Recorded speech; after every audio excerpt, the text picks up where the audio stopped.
A quick warning, the story you're about to hear may or may not include swearing and adult themes, so please keep that in mind if you have any kids around that you may not want to expose to such profanity. The last night of orientation is uneventful. I hit the gym with my friend Hasib from the airport, then we hit the swimming pool and then the sauna. A large, balding, naked Korean man sits across from me in the tub. The tub is small. His toes touch my toes. "Where are you from?" he asks, smiling widely and offering his hand. I accept his offer, hoping it is the only physical offering he will be making today. New penises make me uncomfortable. I've seen a few of them that aren't mine in my lifetime, but most of them have been disembodied and on my laptop. A porn star's penis is not a penis. It is a simulacrum of a penis. It is the penis we want, but it is not an every penis. It is strong, it is young, it is veiny and unfeeling. This man's old, soggy penis is real. This is the every penis, and this is the penis that I have seen today. Canada, Hasib says, realizing that I was not anywhere near answering the question. "Ah, that's a good place," he says. "I'm from Chosun University. I'm a doctor of athletics." He does not have a business card on him, but he reaches and scratches around nonetheless. The door opens behind him and 3 more old men enter. He waves them over and tells them that we're from Canada. A dozen liters spill out of the tub as they join us. Soon there will be no water left. I want to leave, but I can tell Hasib is in the same place as I. We're both unsure whether or not it's okay that we're wearing bathing suits. With 6 men in the hot tub, we are the 33% wearing bathing suits. In this case, we are the weird ones. We wait until they leave, dry off, and hide our penises from each other as we change back into our clothes. The air outside is clear, and it only occurs to me now that I will probably not see him for some time after tomorrow. I'm the only person from orientation heading to the island, and I don't even know if there are any other teachers there. Given how remote it is, there is a chance that I might be the only English-speaking foreigner living on the island, and now I don't know whether or not this was a good idea. Tomorrow morning, shortly after breakfast, we're to meet our handlers. First impressions, although usually wrong, are extremely important. Our jobs are still in flux. Our jobs are not yet guaranteed. In the closet, I prepare my ill-fitting suit and scuffed loafers, a skinny tie that matches none of these things, and a pack of smokes in case things get too stressful. We're gonna live pretty close to each other, right? I ask Evan, my roommate, from the balcony. It's a quiet night. The area around the hotel is covered in fog, but I can still see a few people loitering around the parking lot below. It's about an hour by bus, I think. You're welcome to come over when you want. Vice versa, bro. An hour by bus is not bad. It's nice to know that I'll have an acquaintance living nearby. I pack my bags haphazardly before falling asleep. In the morning, I wake up early to find Evan already suited and tied. I get out of bed, take a smoke out on the balcony, then hop into the shower. Breakfast is quick, just fruits and toast. By 8:30, we're all lined up outside of the banquet hall in order from most populated destination to the least. At the front of the line is a group of 30, and they're all headed for the eastern cities in our province, Yeosu, Suncheon, and Gwangyang. Hasib, our buddy Roy, and a large group of South African people are in that group. I'm at the back of the line, dead last among the teachers headed to the islands on the far reaches of the country. I'm so far back that it actually takes me a few minutes for my part of the line to get through the doors. At the front of the line, our supervisor, Miss Kim, calls out the names and destinations of each teacher. The corresponding co-teacher stands up, a beacon amongst the anxious faces of our Korean counterparts, and we find our way to them. I understand how they must feel, unsure whether or not this new teacher will be relatable, respectable, or in the very least, attractive. At first, everyone claps for the teachers being introduced, but like the attendees of a convocation, their interest fades a little with each name called. By the end, the remaining co-teachers listen only for their own partner. As the line dwindles, I feel an increasing number of eyes on me. I'm the second youngest teacher in our batch. Grant, my only junior, looks like he was born roughly around the same age as Benjamin Button, so he looks a lot older than me anyway. At some point, our supervisor told me I look like a high school student. I really need to stop using face lotion. There are 4 people left in front of me, and nearly everybody is looking at me now. They must have picked up on the pattern. Big cities first, small islands last. My anxiety is increasing with every passing second. I can feel how ill-fitting this suit is on my skin. How did I not think to get these pants tapered? I should have done sit-ups and push-ups or something before coming downstairs. I should have just come to Korea on vacation. Why the hell did I ever think I would be able to live here anyway? Alas, I stand alone. No line ahead of me. All eyes focused on my shaking knees and horrible outfit. Miss Kim says my name, and then the name of my island. Some of the Korean teachers gasp as if they didn't even know that people lived there. I feel like I'm moving to Shyamalan's The Village. I feel like she just told them that my job will be to walk aimlessly through the mountains and then swim tirelessly from island to island, feeding on the rotting corpses of seabirds until I find a human child to teach. I feel like the proverbial emperor with no clothes, except that I do have clothes, and the clothes fit so horribly that even a naked emperor would take pity on me. I approach Miss Kim, who's holding my orientation diploma in her hands. She leans in. I can smell her perfume. It smells like bubblegum and mint. She smiles widely. Ah, you're the one who was drunk at the baseball game, she says quietly enough so I'm the only one that can hear. You like to wear your pants below your ass. She shakes my hand and gives me the diploma. I really cannot read this move. She says it with no disdain or disapproval, and she's smiling. I begin to wonder whether or not being drunk at the baseball game with my pants below my ass was actually a good thing. I also wonder how much of my ass she saw. I wonder if I should start doing more squats. The last of the co-teachers stands up. A woman about 5 feet tall, long hair and soft features. She's not smiling, and I feel like she already knows how inadequate my teaching education has been thus far. I'm not a teacher and she can see it. I'm just a human being in a job that I'm underqualified for, swimming in a suit too expensive to be considered nice with white socks and black pants. I look at her consolingly. I'm so sorry for encumbering you with my existence. We only sit down for a few seconds before Miss Kim tells us that it's okay to leave. The hall erupts with chatter as the new teachers and their new coworkers start to get to know each other. My co-teacher's surname is Kim. I think a lot of our co-teachers' names are Kim. She asks me where my bags are, and after lunch we head upstairs, wheel them over to the elevator, and into her car in the lower level parking lot. It's only been a week since I left my maroon 1989 Toyota Corolla in my father's driveway. I miss it already. I was born a year after they bought it, and I threw up in it within the first 2 weeks of my life. I love that car more than I love most of the people in my life. I love it even when I struggle to get it running. I love it when the engine dies on the highway. That car has seen some shit. Honestly, I wish it was with me to see some more.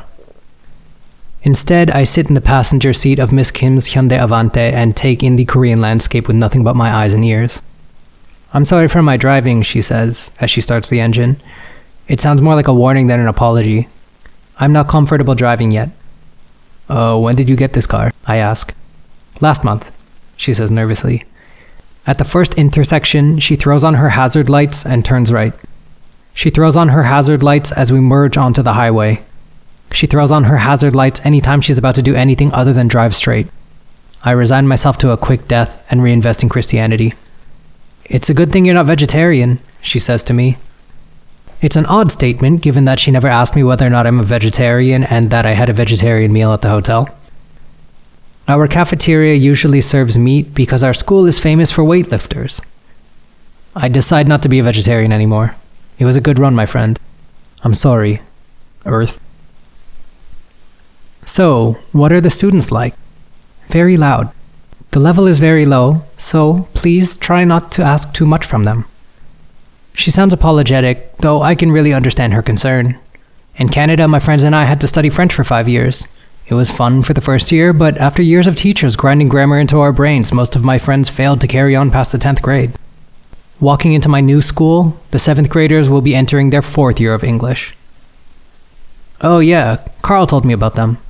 Carl was my predecessor. He warned me it would be an uphill battle. Oh, Carl told you a lot.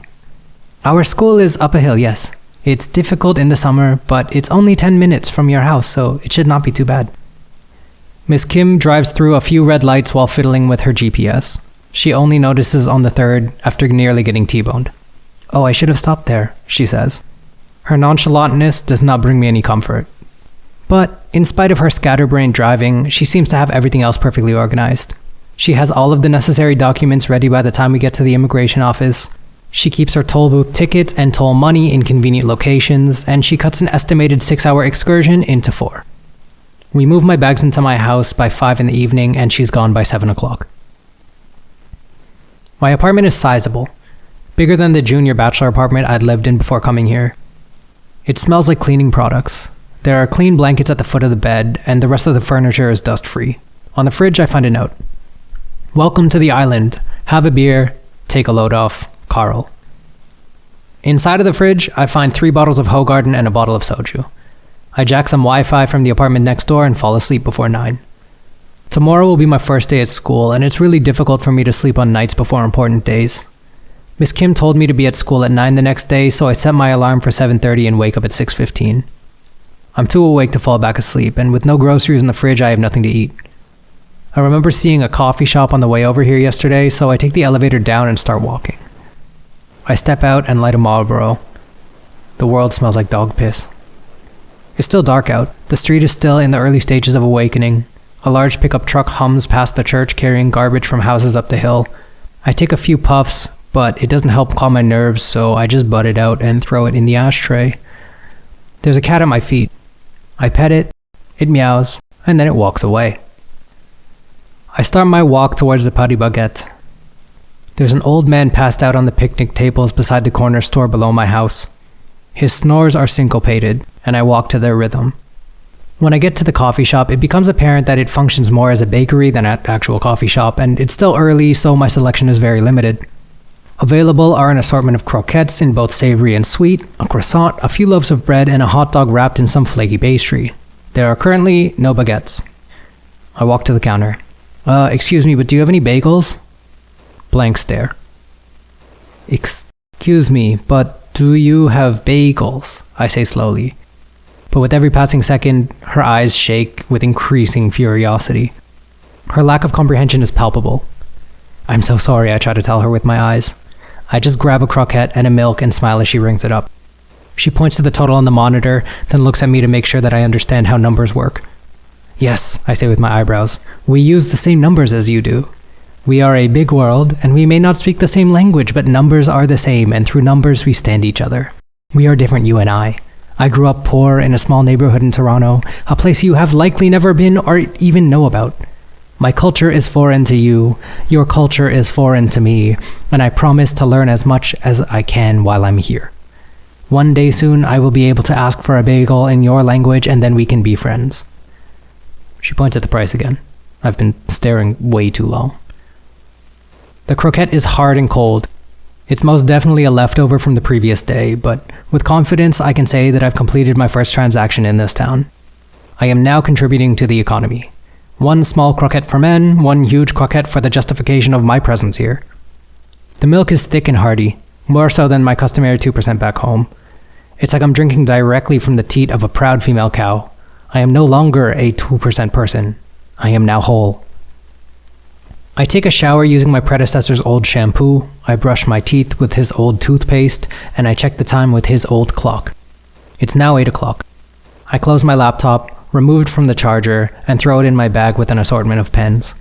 I straighten my tie, throw on my wallabies, then begin my first trudge up the hill.